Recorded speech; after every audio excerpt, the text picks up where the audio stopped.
Hello everyone, my name Sonam Sandhu and इस session में मैं आपको ऐसा मेथड बताने वाली हूँ कि लिस्ट ऑफ हेडिंग में कोई भी आंसर कभी भी गलत नहीं होगा।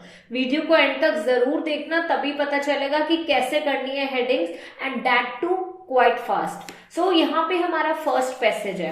टाइम वेस्ट ना करते हुए सबसे पहले हम लोग क्या करेंगे, will just look at the instructions. हमें आइडिया हो जाएगा कि what exactly the question is demanding.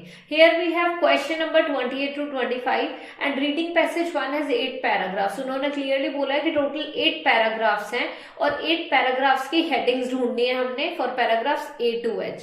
ठीक है, from the list of headings below right the correct number 1 to 12। तो यहाँ पे ऑप्शंस इन्होंने हमें कितने दिए हैं, 12 ऑप्शंस दिए हैं एंड आउट ऑफ 12 ऑप्शंस के नंबर दिए हैं total 12 and out of 12 options हमने कितने चूज करने हैं, हमारे पास हमें खाली 8 चूज करने हैं। तो दैट मीन्स हमारे जो 4 हैं वो इररेलीवेंट हो गए, है ना। 4 हमारे लिए इररेलीवेंट है, वो हमारे किसी काम के नहीं है।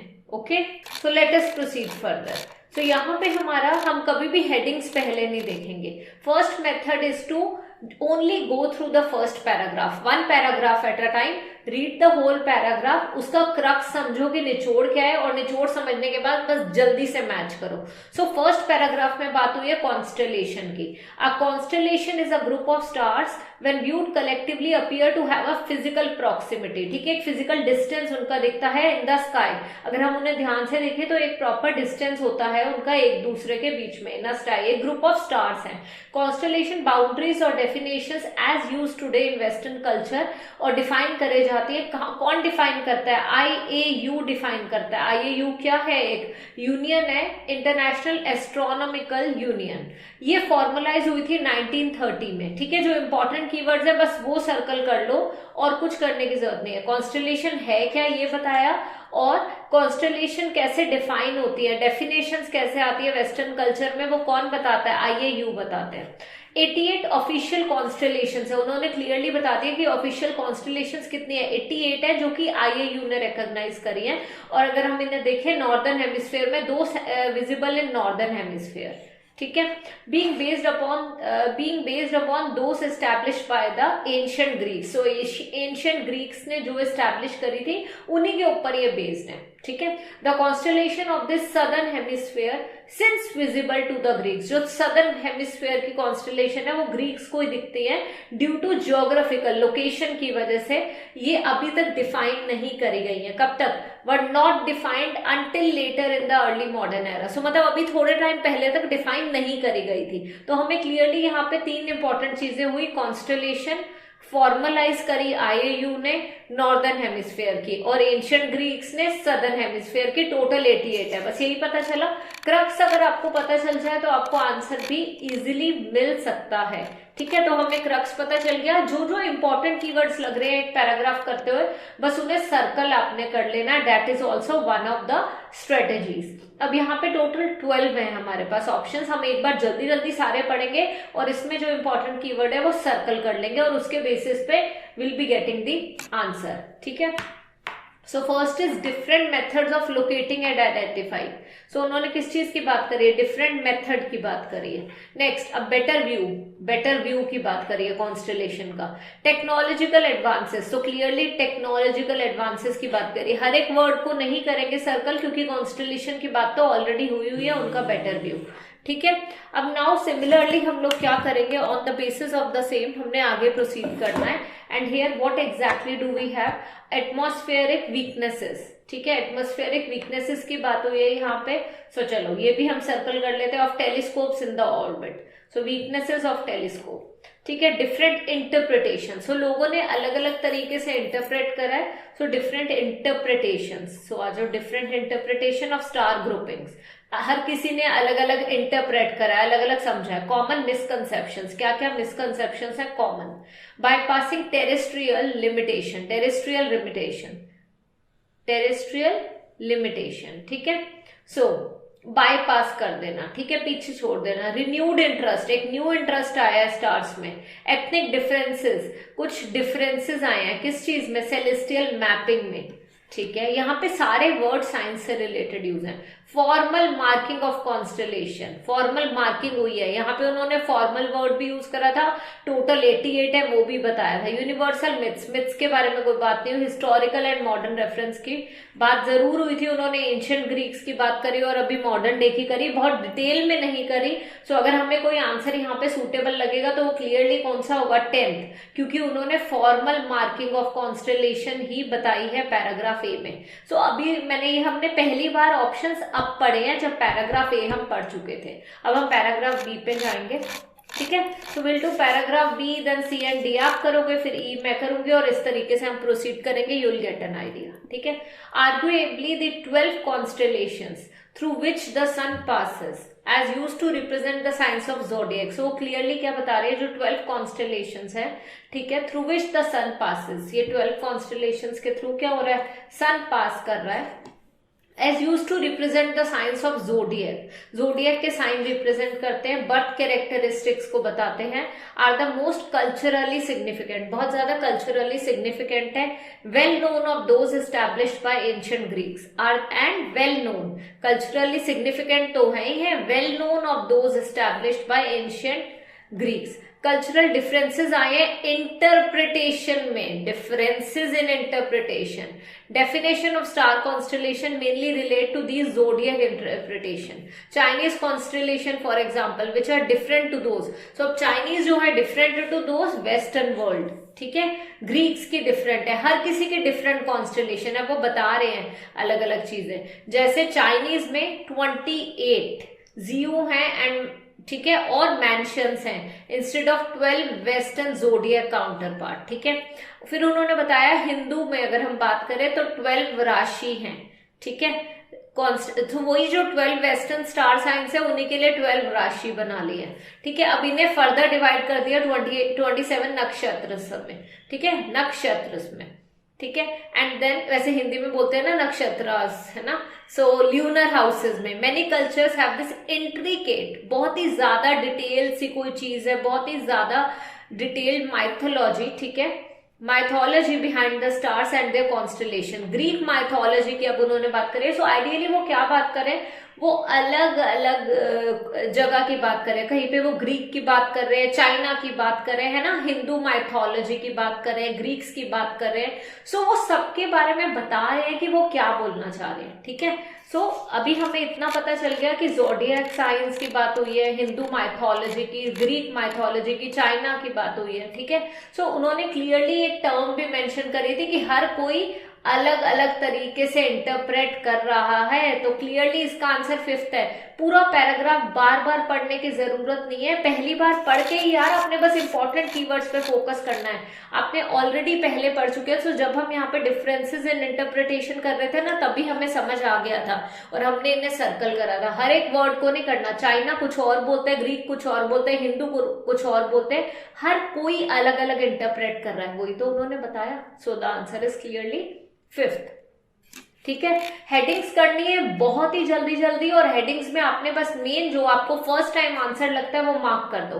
कभी कभार हो सकता है कि आप कंफ्यूज हो जाओगे कि इस पर्टिकुलर पैसेज का क्या आंसर होना चाहिए, सो दैट टाइम थोड़ा सा आपको मेहनत करनी पड़ेगी। सो अब यहाँ पे पैराग्राफ सी एंड डी के लिए मैं आपको सजेस्ट करूंगी कि आप 2 मिनट के लिए वीडियो पॉज कर लेना, पहले पैराग्राफ सी का आंसर देखो, फिर पैराग्राफ डी का आंसर देखो, और इजिली आपको इसके आंसर ऑनलाइन भी मिल जाएंगे, नहीं तो आप मेरे से भी कमेंट सेक्शन में पूछ सकते हो। आप ऑब्जर्व करो कि जैसे मैंने करा था क्या आप वैसे ही कर पा रहे हो, वही सेम मेथड फॉलो करके देखो सी एंड डी में, ठीक है। सो मैं वीडियो आगे प्रोसीड करूंगी, पर आपने सी एंड डी करना है पॉज लेके। पैराग्राफ ई पे आते हैं। पैराग्राफ ई में उन्होंने क्या बोला, in order to identify the position of stars relative to the earth, identify the position, ठीक है। There are number of different celestial coordinate system, so अलग अलग तरीके हैं, सेलेस्टियल कोऑर्डिनेट सिस्टम्स हैं, that can provide a detailed reference point in space, so जो कि provide करते हैं क्या, detailed reference point in space. There are many different systems, और भी बहुत सारे अलग अलग तरीके हैं, तो वही बार बार डिफरेंट सिस्टम्स की, डिफरेंट मेथड्स की बात कर रहे हैं, all of which are largely similar with the exception of a difference in the position of the fundamental plane. So जो कि सारे के सारे लार्जली सिमिलर हैं। सिमिलर किस तरीके से हैं, with the exception of a difference, ठीक है, with the exception of what, एक डिफरेंस से, in the position of fundamental plane, in the position of fundamental plane, the division between northern and southern hemisphere, the division between northern and southern hemisphere, ठीक है। सो वो division कर रखा है वो बताया। The 5 most common celestial systems are this. अब end में उन्होंने 5 मोस्ट कॉमन सेलेस्टियल सिस्टम्स बता दिए, हॉरिजॉन्टल सिस्टम, इक्वेटोरियल, इक्लिप्टिकल, ठीक है, गैलेक्टिक, ठीक है, इस तरीके से उन्होंने सब बता दिया, तो 5 बता दिया। अभी हमें इससे क्या समझ आ रहा है, different systems, different coordinate systems, 5 most common celestial system, उन्होंने बस वैरायटी बताई है आइडेंटिफाई करने के लिए पोजीशन को। तो अब देखते हैं कि कौन सा आंसर मैच करता है। अभी तक हमें 5th वाला मिल चुका है, क्रॉस कर दो उसे, 10th हो चुका है, क्रॉस कर दो। पैराग्राफ सी एंड डी का आंसर आप लोगों ने ढूंढ के मुझे कमेंट सेक्शन में बताना है।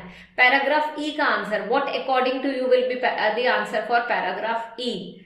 उन्होंने 5 डिफरेंट थिंग्स बताई हैं। सो हम क्या कह सकते हैं, क्लियरली इसका आंसर सोचो, डिफरेंट मेथड्स बताए हैं, देन डिफरेंट, ठीक है, सिस्टम बताया है, यही चीज बताई है ना, और क्या बताया उन्होंने, डिफरेंट मेथड, डिफरेंट सिस्टम, ठीक है।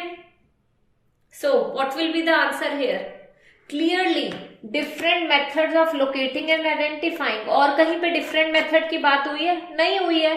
सो जल्दी से आंसर मार्क करो, समझ आया कैसे करना है। सो ई का आंसर इज फर्स्ट, ठीक है। This is the way we need to find. मुश्किल बिल्कुल भी नहीं। अब आपने देखा कितना जल्दी जल्दी आंसर मिल रहे हैं, चाहे लेंथी पैराग्राफ चाहे शॉर्ट हो, आपने क्रक्स निकालना है, ठीक है। अब एफ आप करोगे और मुझे बताओगे, मैं लास्ट आपको कराती हूँ जी, ठीक है, और जी एंड एच दोनों मैं कराती हूँ। So now we have paragraph ji.